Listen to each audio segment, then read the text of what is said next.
everyone, my name is Kaye Ramos and welcome to my channel where I share about Christian living, journaling, and now more on homemaking. So today's video is very important to me and very close to my heart, especially now that I am a mom. So life can be busy and we have days where personally I, as a wife, a mom, and a homemaker, it can feel really overwhelming. So I realized that if I don't develop habits to guard my inner peace, then my mental health will suffer. So here are some ways that I protect my inner peace and hopefully avoid overwhelm as a homemaker. First is to really work on my daily quiet time with God. So this one is on top of my list because it's so important to me. So we go through different seasons in life, and I think that it's very important to consider where we are in order to structure our daily quiet time with God. So when my baby was a tiny infant, which felt like it was just yesterday, I felt totally lost and defeated when it comes to my daily quiet time. So I was expecting myself to perform the same way when my time was still flexible, but that only led to lots of frustration. So by learning to honor the season I'm in, it helped me not to beat myself too much. So my daily quiet time while she was small, or while she was a tiny infant, looks like this. I would read my Bible through my phone while I was nursing. I truly advocate reading the physical Bible, but my Bible is quite heavy, so it's very difficult to balance it while holding a baby and nursing at the same time. So I gave myself permission to break barriers and limitations that I have set for myself when it comes to daily quiet time. So there is no one-size-fits-all system here, and we always improve our daily quiet time based on our circumstance and situation. So now that she's a toddler and she sleeps longer, I am slowly regaining more structure when it comes to my daily quiet time. And I think the most important thing that we should bear in mind is not to be legalistic about it on what a quiet time looks like. And now that I am able to wake up a little earlier than her, I have that quiet time I so desire each morning or sometimes evening. And to be honest with you, sometimes I cannot have it early morning because I need to prepare breakfast too. So if I can't have it in the morning, I usually do it during her nap time or when she's already sleeping at night. The most important thing for me is uninterrupted time, so I can really focus on what I am reading, so that way I can absorb God's message. So right now, I don't have a Bible plan that I follow. I just read and journal through each chapter of the book each day, and I also don't have quantifiable metrics like finish reading it in a year or maybe read 3 chapters a day. I basically just follow the Holy Spirit leading until I get the message He has for me that day. The second one that I do is getting back to my daily journaling pages. So journaling has been a part of my life for a long time now, and it is how I reduce clutter in my brain. So that is how I operate best, especially when I'm overwhelmed. So I write things down, either like I am addressing a letter to God or as if I am just talking to myself.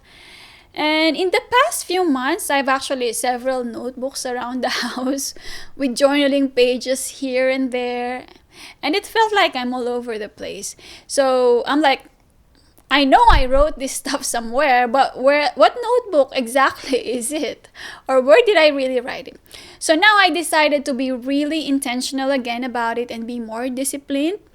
So I have the daily journaling pages with God, which has my scripture and prayer pages. And I would also sometimes do daily morning or evening pages. So that is always included in my Bible reading supplies, and it cannot go anywhere, so that I won't waste time when I do my daily quiet time with God. So if you are feeling overwhelmed, I recommend that you try to put it on paper, either through writing, drawing, creative journaling, or anything that helps you see it visually. So I have a video on how I do brain dump, and I will link it down below. So the third way that I do to guard my inner peace is to limit my media intake. So I try to limit my media days, and when I say media, I pertain to social media, YouTube, podcasts, and all those sorts. I know that we could get a lot of great information from these resources, but to be honest, it can sometimes be overwhelming. And when we are always receiving information, it's actually becoming more challenging to act on those information.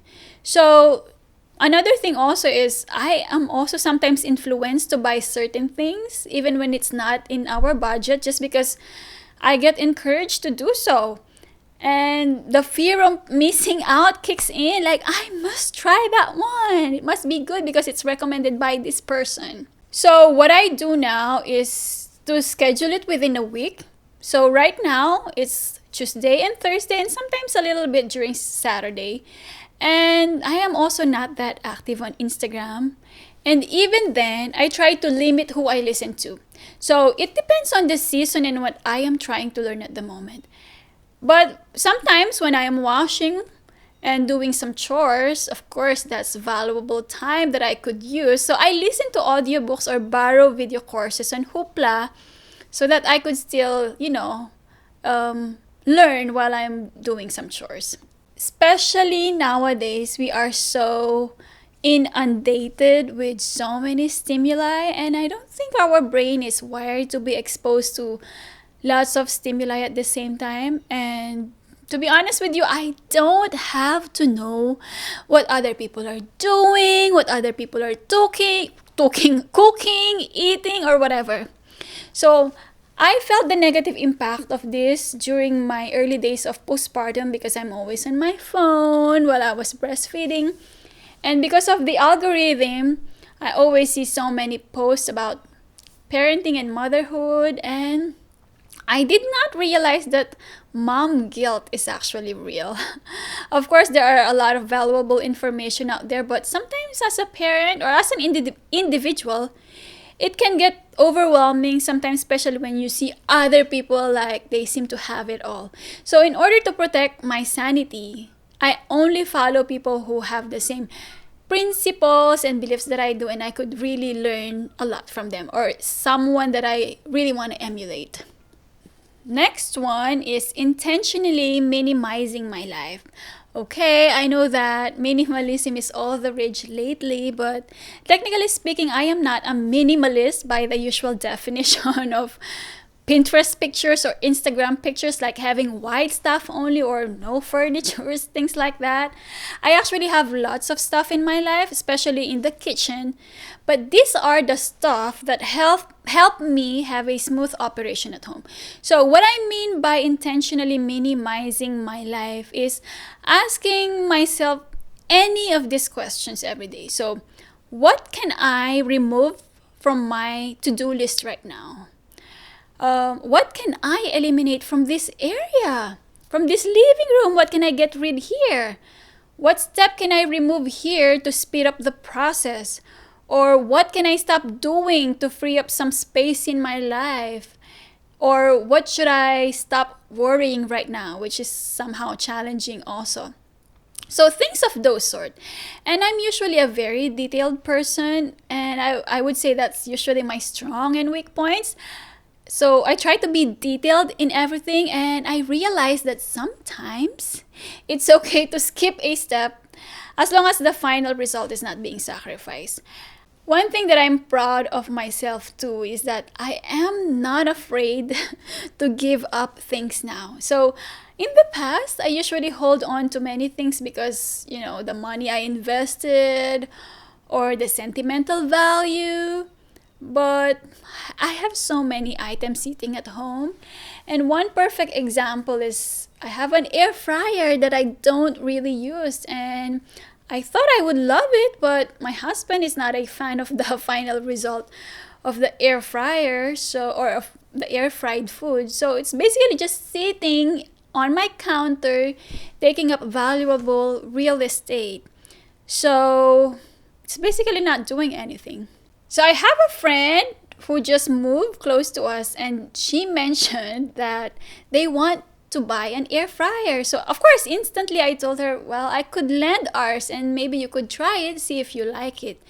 So the next time we visited them, mind you, I even contemplated whether I would really bring the air fryer and give it to her because I paid for that. But then I told my husband, you know what? This is what's going through my mind. I paid for it, so maybe I can use it again in the future. Maybe it's good to just keep it at home. And he's like, it's been sitting there for months and you have not used it. Go give it away. And that's what I did. I gave it away. And the next day, she used it already and she was so happy. So that's something that makes me feel proud of myself because I am able to slowly learn to let go of things that are no longer adding value to us, but they can be valuable to other people. Alongside with this is I am also careful now when it comes to buying stuff, especially when I don't need it. So I try not to be too impulsive, especially when I'm inside a store. Okay, let's move on to the next one. So, not thinking too far ahead. I know it's morbid to think, but no one is guaranteed tomorrow. So, as a mom, I have so many things on my to-do list and it can get overwhelming at times to even find time to relax, to sit, to watch TV. And I still could use a lot of improvement in this area, but I try to appreciate each day. So I try to soak and value the present moment. And to put it in a more concrete example, so when I'm washing dishes or when I'm cooking, my daughter would sometimes cling onto my feet or she would pull my hand and she just wants me to pay attention to her. So when those moments come, I would sometimes stop what I'm doing and go call her, play with her. And of course, I don't get to play with her all the time because let's be honest, we have to be realistic. There are chores that we need to tend to. And also, I want her to do lots of independent play. But when those moments come, I try to remind myself, can this wait? Can I do this later? Or can I give her some more attention?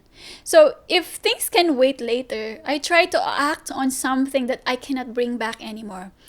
So like the time with her while she's at this age, I cannot bring back those moments.